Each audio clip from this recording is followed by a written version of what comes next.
Minnesota is now the center of one of the largest welfare fraud scandals in American history.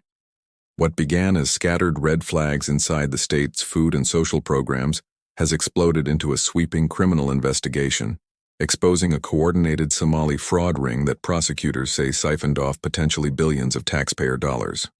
This was not petty theft or bookkeeping errors. Federal investigators allege that money intended for hungry children, vulnerable families, and individuals. For years, these schemes operated under the radar, protected by weak oversight, political pressure, and a network of nonprofits that funneled fraudulent claims into federal programs with almost no scrutiny. And when the pandemic hit, the operation detonated. Emergency funding and loosened verification rules opened the floodgates, allowing fabricated meal counts, fake autism diagnoses, and fraudulent housing claims to move through the system in staggering volumes. U.S. taxpayer money did not just disappear, it was weaponized. Some of it appears to have flowed into the same regions known for hijackings, kidnappings, and terror activity in the Red Sea and East Africa.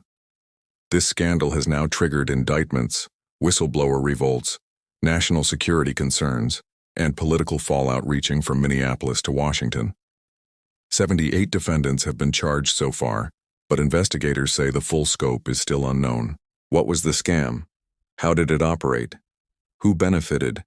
And what is being done now?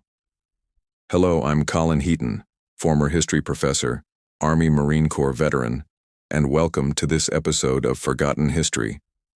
The roots of the Minnesota fraud network stretched back years before the public ever heard the name, Feeding Our Future. One of the earliest documented red flags came in 2015 when the USDA disqualified Usman Kamar. During these periods, a network of nonprofits, cultural organizations, and community-based groups gradually embedded themselves. The pandemic did not create the fraud.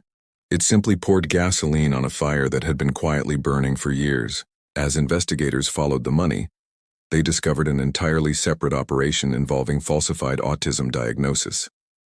Alongside the autism investigations, federal authorities uncovered yet another layer of wrongdoing, visa fraud.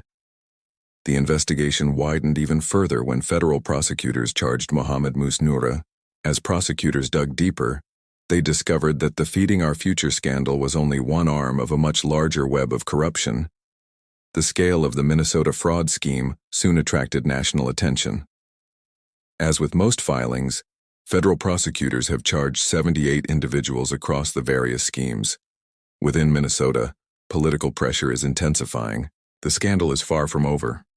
Thank you for watching this episode of Forgotten History.